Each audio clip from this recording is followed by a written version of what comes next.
BMax TV nag-promote din daw po ng sugal. O ito po, pakinggan nyo mabuti, lalong-lalo ka na ha, Lodi ha. Ikaw yung hindi nag-research. Ito na. Ito, bastos to, ito.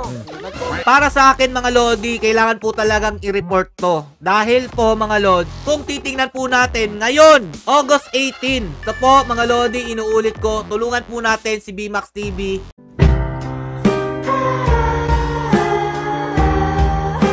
Yo, what's up mga Lods? It's again Peps TV. Welcome back po sa ating YouTube channel at sa ating Facebook page. Meron lang po akong gustong supalpalin mga Lodi. Dahil gumawa po ako ng reels about po kay BMax TV at saka doon po kay Mr. Nobody. Meron po nag-comment and po sa aking reels na ginawa. Siya po ay si Mr. Jerry Illumina. Ayan po. Sabi niya po dito mga Lodi, yan ba Lodi mo? Question mark. Sana ni-research mo muna bago mo ni-content. Bago mo ni-content. Yan ha. Lodi, kung nanonood ka man dito sa aking page, sa aking channel, para sa iyo tong video na to. Ikaw dapat ang sabihan ko ng ganyan. Nag-research ka ba muna bago mo sinabi yan? Ano nga po ba ang ibig niyang sabihin mga Lodi? Nag-post po kasi siya na meron pong sugal. Nakalagay po dyan BMax TV, lakihan po natin. Sabi po niya dito, si BMax TV daw po, dahil pinuri natin na hindi po nagsusugal o nagpo-promote ng mga online sugal, nagpo-promote naman daw po pala. Yan po ha, awareness po ito sa lahat. Para po sa kaalaman ninyo mga Lodi, meron pong mensahe si BMax TV nung July 6 yata yun kung hindi ako nagkakamali. At ikaw naman, syunga-syunga ka, pasensya na. Pero pinapalabas mo kasi na hindi ako nag-research Bago ako naglalabas ng mga content dito sa aking page, inaalam ko muna ang mga backgrounds niyan. Ikaw ang hindi nagre-research. So, ito nga mga Lodi. BMax TV nag-promote din daw po ng sugal. Yan po ang gusto niyang palabasin. Dahil sa kanyang post, in-screenshot niya po yung BMax TV upload na meron po silang pinopromote na po di umano na online casino. I-share nyo po itong video na to dahil marami po talaga nabibiktima yung mga fake accounts mga Lodi o yung mga nanggagaya po nang hindi po marunong gumawa ng sarili nilang content. Papakita ko sa iyo Lodi kung anong ibig ko sabihin ha, para tumatak dyan sa utak mo at saka sa utak ng mga iilan dyan na hindi marunong mag-research.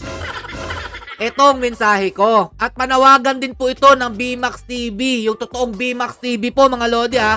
Pakinggan nyo po ito. Punta po tayo sa kanilang official page na may 1 million followers po. Eto na po. Kung makikita nyo po mga Lods, yung BMax TV nila, malaki yung B, maliliit na po yung mga letters na sumunod, BMax TV. At meron po sila ngayong 2.2 million followers kung nakikita ninyo. Ito po yung reklamo ni BMax TV at hindi po alam ng karamihan na marami pong gumagaya sa kanila at nagpapanggap na sila po. Kaya uulitin ko mga Lods, pakishare po ninyo itong video na to para ma-aware po kayong lahat. Na baka po kasi mapagbintangan yung kawawa naman po talagang sila BMax TV na nagpo-promote na po ng sugal. O ito po, pakinggan nyo mabuti, lalong-lalo ka na ha, Lodi ha. Ikaw yung hindi nag-research. Ito na.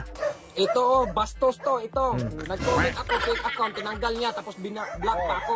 Kami lahat, pati yung cameraman ko. Nag-comment, block. Guys, naman, please naman. Yan guys, So, tandaan nyo, Tandaan nyo daw, nagmamakaawa si BMax TV. Ano po ba dapat natin gawin sa mga kagaya nito? Yan. BMax Reels, BMax Reels, BMax TV Bros. Tingnan nyo. BMax TV. Eto yun. Malaki yung T niya guys ha. Eto yung pinagmamayabang nung kolokoy na nag-comment sa aking reel. Na hindi ko man lang daw po ni-research yung pinagtatanggol kong BMax TV. At pinupuri po natin dahil sa kanilang kabutihan na hindi po sila nagpo-promote ng online casino. Siya po pala ang syunga-syunga.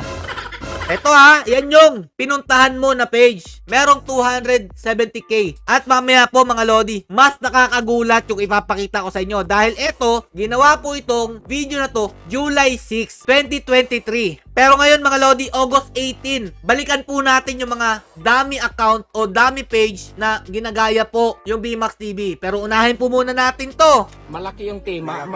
270k followers na siya. Tapos BMAX TV Vlog, yan, din yan sa amin. BMAX TV Farm Group, hindi yan sa amin. Dami. BMAX TV, ano yung followers niya? 500,000. Imagine nyo guys, 500,000 yung followers niya. Anak ng tinapay mga lodi, oh. Kuhang-kuha po yung mga letters ng original BMAX TV mga lods. Ayan, oh. Merong 512k followers nung panahon na ginawa po nila itong vlog na to o awareness sa lahat po. Pero ngayon, papakita ko sa inyo kung ano nangyari dyan sa page na yan, ha. Tuloy po muna natin to. Monetize pa to, ha. Monetize. Ano na Meta? Bakit monetize to sila? Hindi sa kanilang video to. Meta. Gumising naman kayo, Meta. Ayan, oh. Nananawagan po ang totoong BMAX TV sa Meta. Bakit po nila hinahayaan na merong ganito na manggaya po sa kanilang content? Para sa akin mga lodi, kailangan po talagang i-report to. Dahil po mga lods, kung titingnan po natin ngayon, August 18, na ginawa po nila itong awareness na to July 6, ano na po nangyari? Ito na po yung update ngayon, August 18. Yung original po na BMAX TV na may 2.2M million followers, sila po yun. Pero, yung nakaraan na meron lang pong 500,000 followers, mga lodi, meron na po siyang 702,000 followers. Ayan po, parehong-pareho ng letters ng original na BMAX TV. Ito, clone lang daw po ito, mga lodi. Baka magtataka kayo, mga lodi, hindi po ako nakafollow sa kanila. Kasi yung page ko po ang nakafollow kay BMAX TV, yung Peps TV 2.0 po natin. Okay? Ito pa, yung 200k followers, mga lodi, na gumaya sa kanila at kinoment sa atin nung isang nagsusyunga-syungahan na sabi niya hindi daw ako nag-research, ito na po yun, yung pinalo po niya. 475k followers na po siya ngayon. So ang dami po pala talagang gumagaya dito po kay BMAX TV, mga lodi, no? Biruin nyo, hindi naman po sila ang totoong BMAX TV. Umabot sila ng ganito karaming followers at monetize pa, mga lodi, ha. Ito po yung nagpo-promote ng sugal na BMAX TV. May 475k followers po siya, mga lodi. At may number pa, ang syunga-syunga.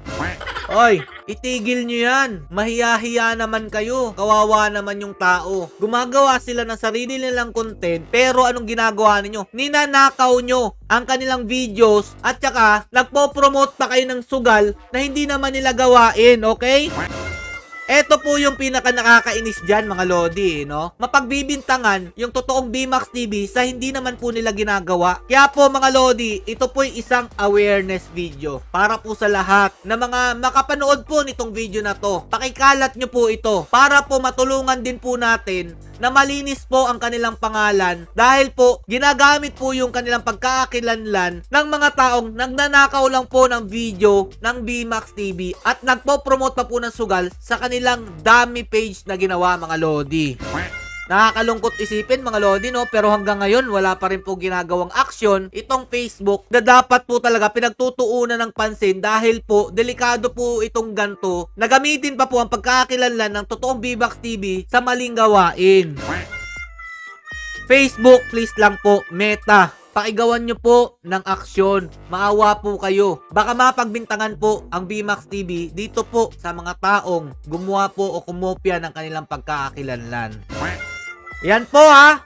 Para sa'yo, Lodi Jerry, sana naman natauhan ka. Dapat doble o triple ang ginawa mong pagre-research bago ka nag-comment dito sa aking page para hindi ka masupalpal. Yan, ha. Ito po, mga lodi, inuulit ko, tulungan po natin si BMAX TV na ma-report po yung mga accounts na gumaya po sa kanila. Baka po kasi sila po ang mapagbintangan kung sakali man po may gawin dun po sa dummy page at mapagbintangan po itong BMAX TV. Hanggang dito na lang po, mga lodi. Sana po matulungan po natin sila. Stay safe and God bless you all. Peace! Bago ka mag-comment, galingan mo naman mag-research.